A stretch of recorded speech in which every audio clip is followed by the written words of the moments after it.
there's a lot of different things that the city's kind of just quietly improving upon. And I feel like that's like where the potentially like very, very interesting stuff is. Welcome to Kelowna Talks, where we explore the why behind the decisions that shape your city. Together, we open the curtain and dig deep into current issues, plans, and policies that come out of City Hall. Thanks for joining us as we talk about Kelowna and the topics that matter to you.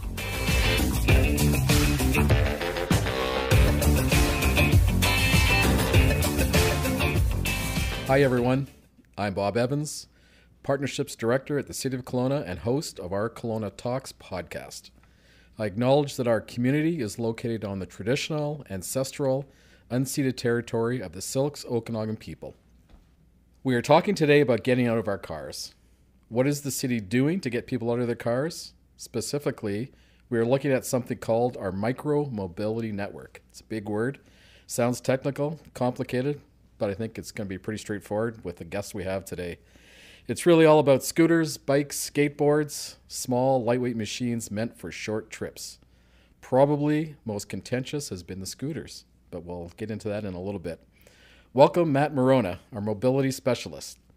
Matt, tell us a little bit about yourself, what you like to do outside of specializing in mobility. I'm guessing you may own a bike or two, maybe even a skateboard. Tell us a little bit about yourself.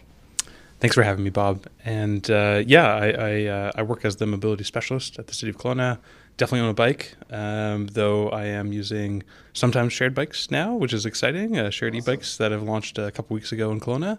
I've been working at the city for about 4 years, kind of moving on from a role that really focused on how we encourage people to walk and bike more, to transitioning now and responding to some of these new business models that are showing up, and a little bit of a different way of thinking about how we as the city manage our transportation network and welcome different types of services and offerings.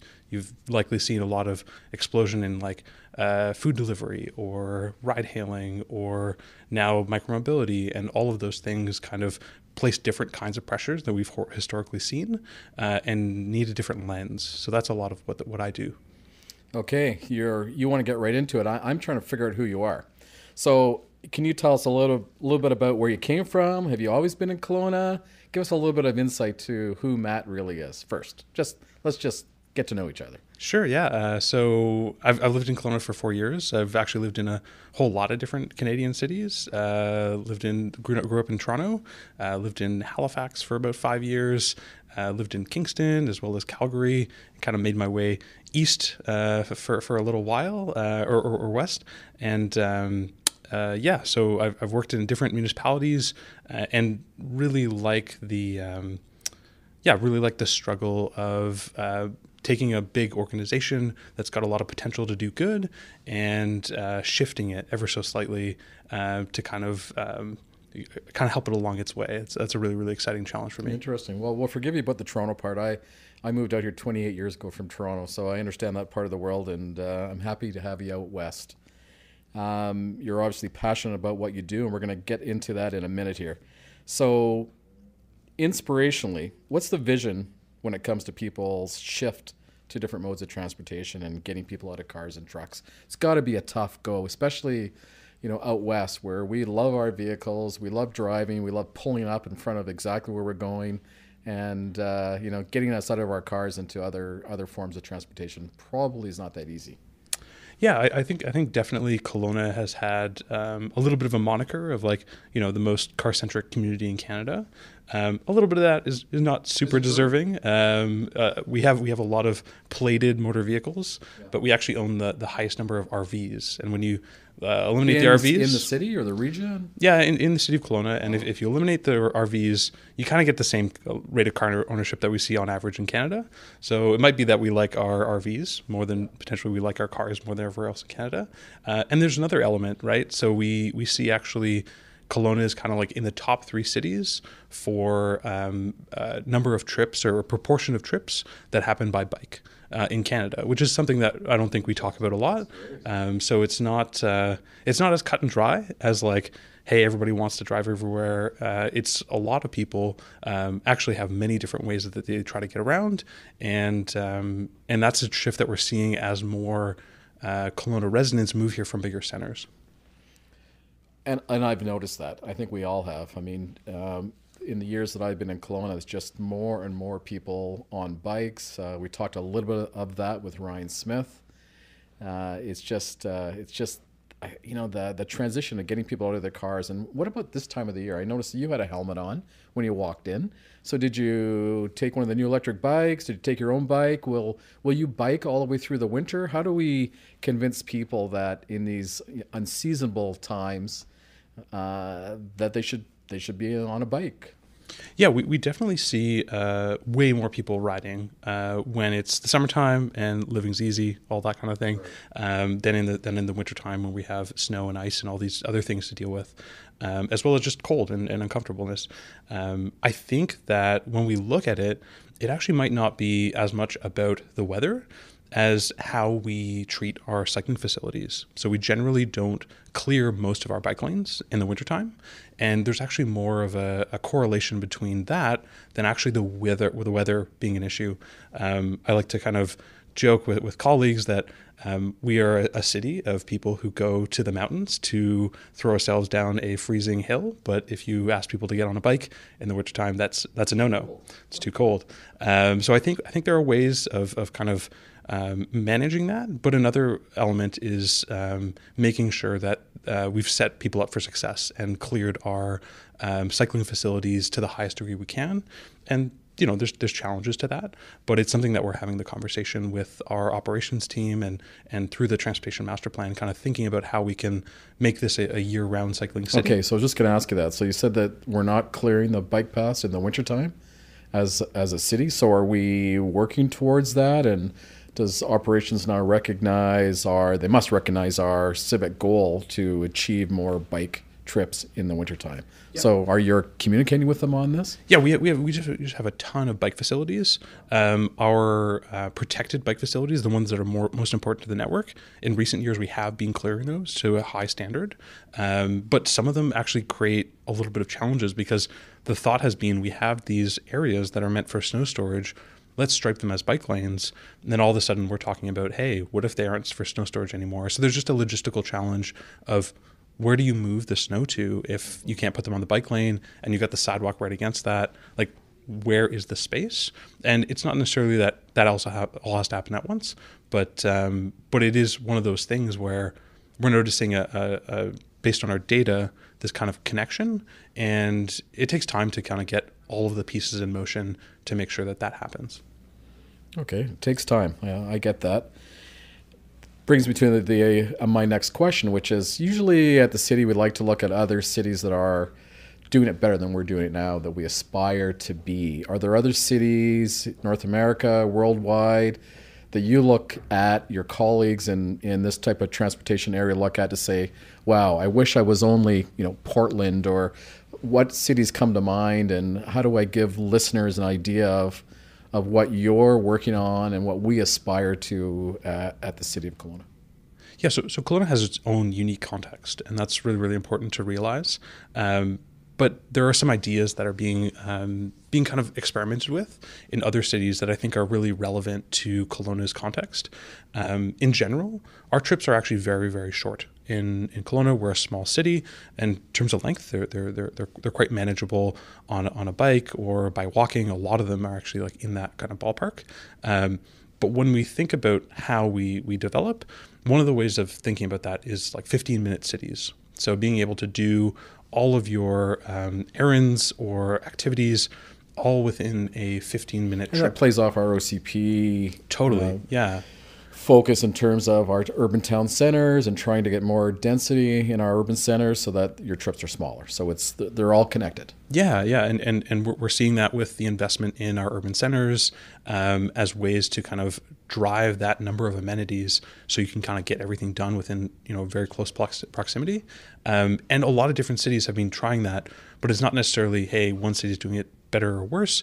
It's really about just like the idea of how you build out that community being really, really important to how we move into the future. Mm-hmm. Awesome. So you didn't mention a city. I'm looking for names. So, is there something like, you've got to have some names you can give us a reference to? Yeah, no, I think there's... who's doing it right?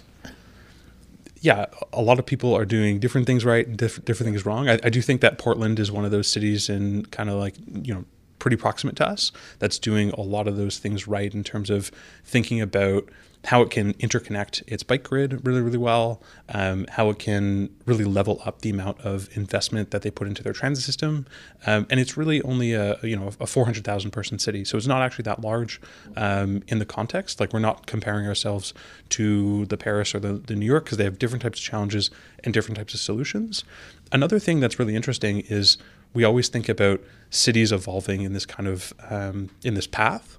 But as we see more disruptive technology show up and different things like that, those paths for smaller cities to kind of get to where a bigger city might be are actually very, very different than the path that city might have taken 20 or 30 years ago. It's one of the reasons why I don't like to kind of say, hey, we should be doing this. Then all of those historical decisions that made sense at the time, could be seen as like, oh, we want to do this pathway of things, whereas the path for us is actually pretty different. Okay, different path. So how are we doing then on that path? Is there any reference point that you like to look at when you're addressing members of the public to say, hey, you know what? We have X amount of bicycle kilometers per resident, or, we have a certain amount of our population that's actually participates in alternative transportation facilities. Like, how do we measure this as a city, and therefore our success? And is it based on a metric, or is it just based on something else? I think one of the interesting metrics that I've seen lately about Kelowna specifically is in a study that Dr. Megan Winters did at the Simon Fraser University. She's looking at mid-sized cities and how people react to bike infrastructure that's being installed there, and specifically in a Canadian context. She's looking at Halifax, Kelowna, and Victoria. And out of all of those cities, Kelowna was the place that most heavily supported new investments in bicycle infrastructure. And I think that's really, really exciting to see, like a really, really large portion of our population being kind of in that bucket of wanting to see more and more of that investment. And it's also important to kind of realize that we are in a community that does drive a decent amount. And for our transportation master plan, we're trying to essentially slice up the pie and trying to figure out how we make those shifts from a systemic way. So that's how we've kind of been working through that for the last while. You're reading my mind, because my next question was on the transportation master plan. So my understanding is that we have a pretty aggressive target in our transportation master plan to get people out of their cars. My understanding, it's in the range of 40%. So can you talk about that? How are we going to get there? Does that seem like a scary number? Well, it probably doesn't to you. Does it seem like a scary number to your colleagues in the transportation department? How's that? How do we deal with that at City Hall? What kind of plans do we put in place to help achieve that 40%? Is that the right number? Yeah, absolutely, it's the right number.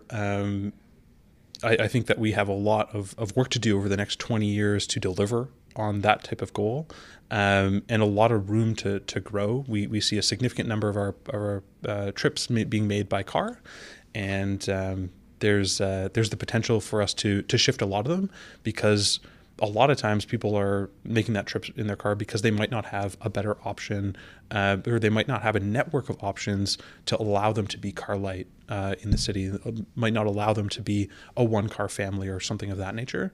And once you kind of get to some of those network effects, as you add new options, like you take transit and walking and biking, and add shared scooters when you need them, and add ride hailing as inexpensive options, but options that you can kind of mix and match, it becomes really, really exciting. And we're seeing cities that have kind of tried this for a couple of years make massive gains in that space, where people see options they can depend on and not have to depend on their car all the time.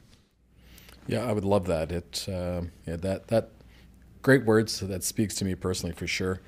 So I have notes here about a concept called the Last Kilometer. Maybe it was called the Last Mile, but I made it to our metric system with respect to transportation. And the bus gets me close to my destination, but I'm not quite there. How does that play into this idea of using other modes of transportation? Yeah, so we're a small city, a mid-sized city, where when you use the bus, you get to your destination, but you might get 400 meters or a kilometer away when you're inevitably dropped off, and you might actually have to do a quick walk on the front end of that trip. So all told, you're actually, most of your trip might be getting to the bus stop and getting away from it to your final destination. So when you're trying to make transit stronger, one of the challenges is you can't necessarily drop people off right at their doorstep, but you can build out solutions that get them there. And that's really, really exciting. It's a spot for bikes or higher quality walking facilities, or even shared scooters, shared e-bikes, especially when they're all tied in. One of the things that I've been recently kind of excited about is Google Maps right now will give you directions for obviously transit, for driving, for walking, for biking, but also mix and match transit trips with shared scooters. And we're seeing more and more of that. So you don't actually have to think about it. You just have to look at the cost, and you have to look at the time, and then you've got directions.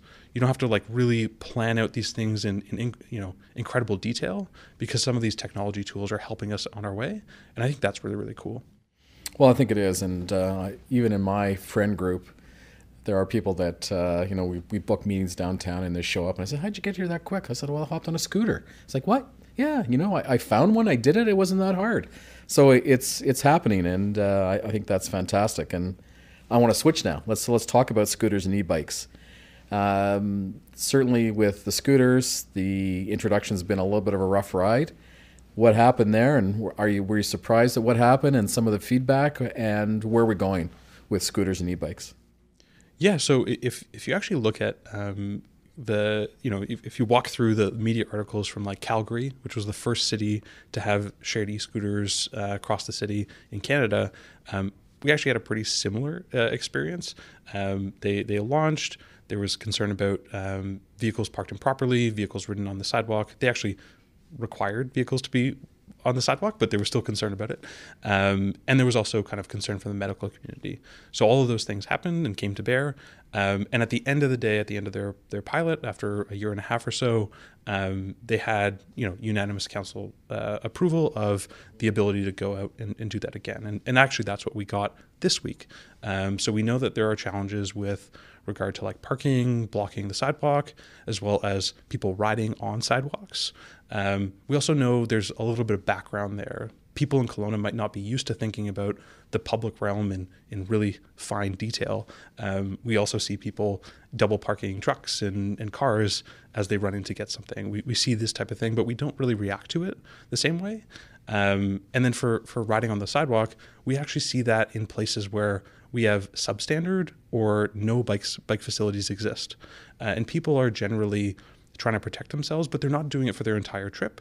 And it's still really, really challenging because it does impact pedestrians, and it's really uncomfortable when it happens to you and there's someone coming down the sidewalk at you.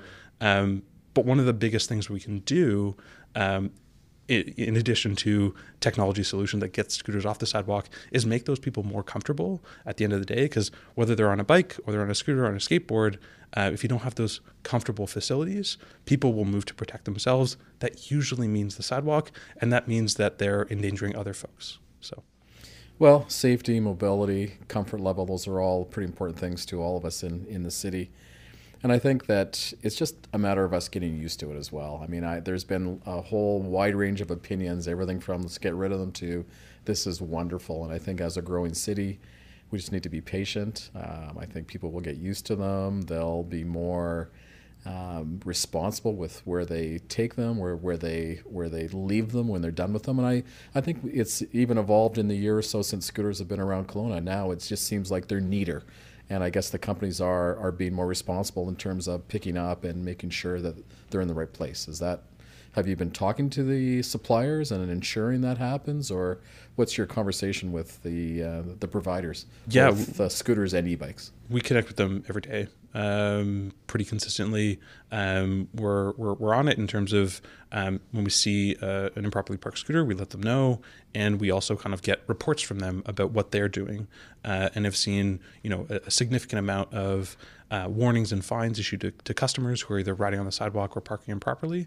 So that, over time really builds an understanding of what's meant to happen and what you can't do when using the service. They want to make this work. They want to make this work. It's in their best interest as well. So they're listening, they're watching, they're complying. Yeah, and there's also there's also another element where we know that the people who have been riding scooters, they represent about 20 to 30% of Kelowna's adult population who's tried it at this point. It's a really, really significant number over 5 months. We don't usually embark on the process of trying to teach 20 or 30% of our population something all at once. And that's part of a challenge too. The uptake is really, really incredible, and that creates its own challenges. But then you get to the point where when you think it through, kind of teaching all those people how to use something new, that'll probably be part of a lot of new things over the next little while, where we see something being delivered that appeals to a lot of people, and we're in the driver's seat in terms of what we send them, what works, what kind of education gets ignored, what sticks, and how do you kind of police these types of things when it goes wrong. So I think it was really, really good learning for the next thing at the end of the day. Yeah. It's funny, you use the word driver's seat or the term. It's usually a car term, so you might have to rethink that one. So what people can't see is a smile on Matt's face. He's obviously really keen on this whole subject, I think, as we all are in the city. So tell me a little bit more about the E-Bike Rollout, because it's brand new. Who are the companies? I understand there's 2 companies, and what do we have to look forward to with the e-bikes? Sure. Actually, we only have one e-bike provider, okay. We've seen them launch a couple weeks ago. The company is called Spin. They're owned by Ford, the same folks building the trucks on our roads. Really, really exciting to see them in this mobility space, thinking about how we move people. And they also deliver e-scooters. So they're bringing their e-bikes to Kelowna, and we're going to have a process that kind of culminates in kind of mid-April 2022, where we select 2 vendors, and they both deliver e-scooters and e-bikes to Kelowna for 2 years. Maybe that's what I'm thinking about in terms of the 2 vendors. Yeah. But it's super exciting. If you look at the scooters, the e-bikes, they have swappable batteries. So instead of having to kind of collect all the vehicles and charge them up at another location, there's kind of just someone who's plugging and playing batteries all day. The vehicles go kind of like 160 kilometer range, so you really don't have that much emissions associated with the operations.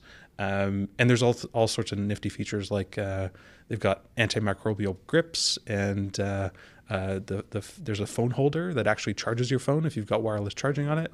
So there's a lot of different kind of cool little innovations that we're likely going to see kind of pop up in different vehicles, and hopefully we'll see more of that when we come down to the competition for those combined permits for e-scooters and e-bikes in the future.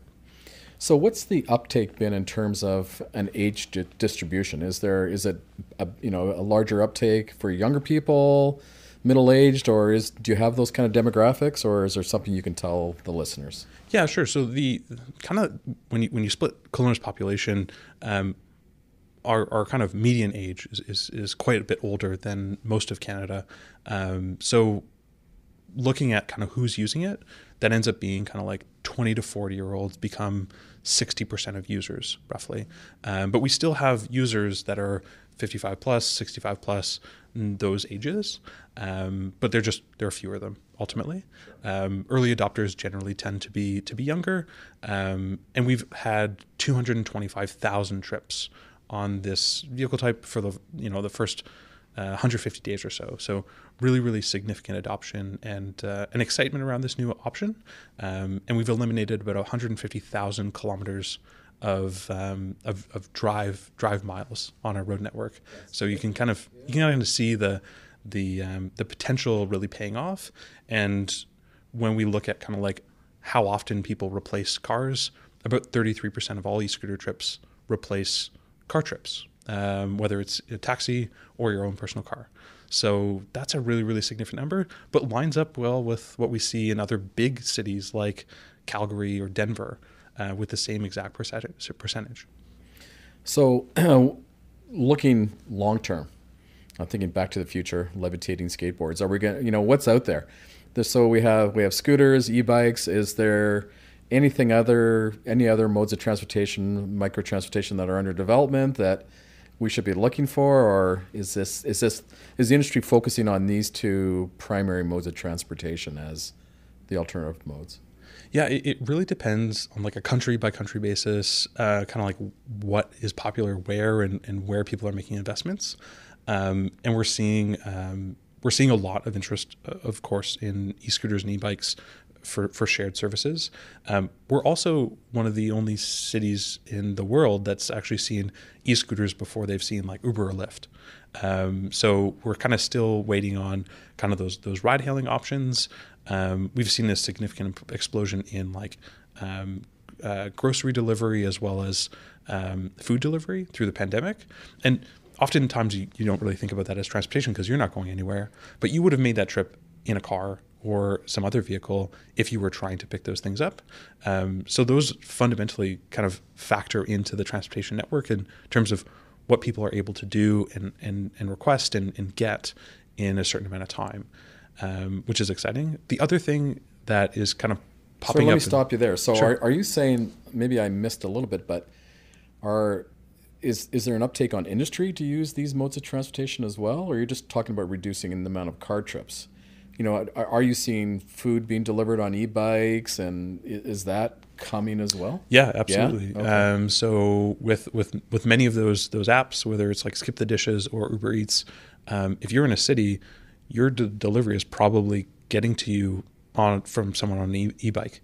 It's very, very unlikely to get there with someone in a car.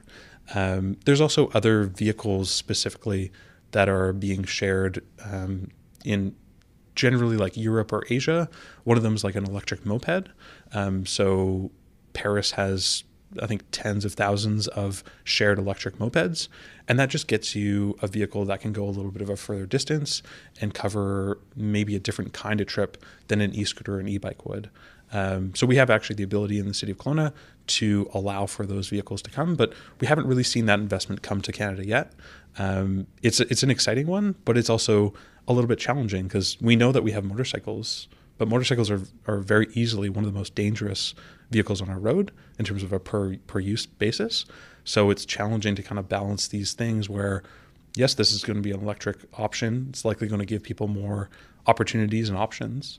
But there's also this kind of safety element. So you got to balance a bunch of different things when you're thinking about how to roll out something to a larger population than is typically being able to get on a motorcycle on a whim, essentially. Now I'm smiling because I finally had the city reference that I was looking for. Paris. You heard it here first, people. Kelowna's going to be like Paris. Thank you, Matt. So we're coming to the end of our time, Matt. Did I miss anything? Is there anything else from your departmental or your personal mandate within City Hall that you'd like to share with the listeners? Yeah, I think there's like a lot of stuff that we don't really talk about that much, doesn't get in the media. I manage a whole bunch of other things, like where we install bike racks in the city, where we have wayfinding signage that tells people how far it is to get different places if you're walking or biking. And there's a lot of different things that the city's kind of just quietly improving upon. And I feel like that's like where the potentially like very, very interesting stuff is. Well, tell us, elaborate. We've got a couple minutes. Elaborate on that. Yeah, I like the idea of wayfinding because when I'm walking, I love to be able to know, okay, how far is it? Is it 5 minutes? Is it 10 minutes? So I've noticed the city is adding signage along the waterfront, so that's helpful. Yeah, and another thing that I think is probably one of the most exciting things out of my department is this change that we're making. It's really only paint. Sometimes it's a little bit of capital works, but essentially we're taking those they're called channelized right turns, and they essentially when you're walking, you kind of go and you wait on an island to cross the street, and then people kind of turn behind you essentially to kind of make that turn easier.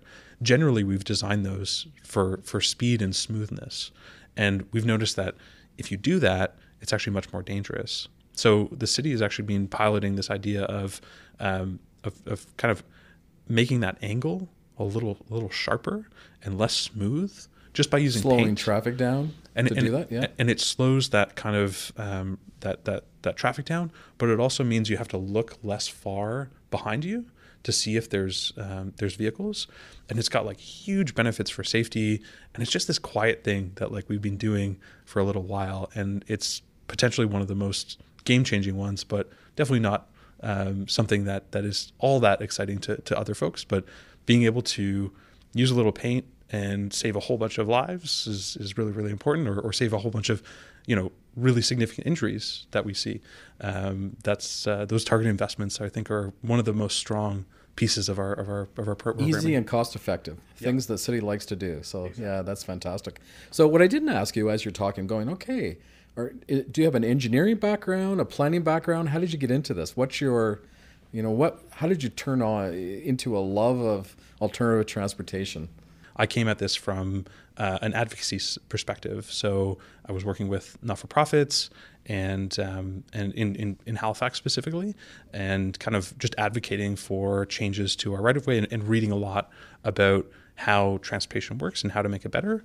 So I don't have a specific background in this, but for the amount of reading I've done and that kind of thing, that's a little more informal. So the passion, the commitment, the focus of your life. So we're happy to have you. Matt, thanks for your time. It's been good to chat with you today, and really appreciate having you on staff in the city of Kelowna and thinking about alternative transportation for all of us. So again, thank you very much. It's been a pleasure. Yeah. Okay, thanks. Thank you for listening to this episode of Kelowna Talks.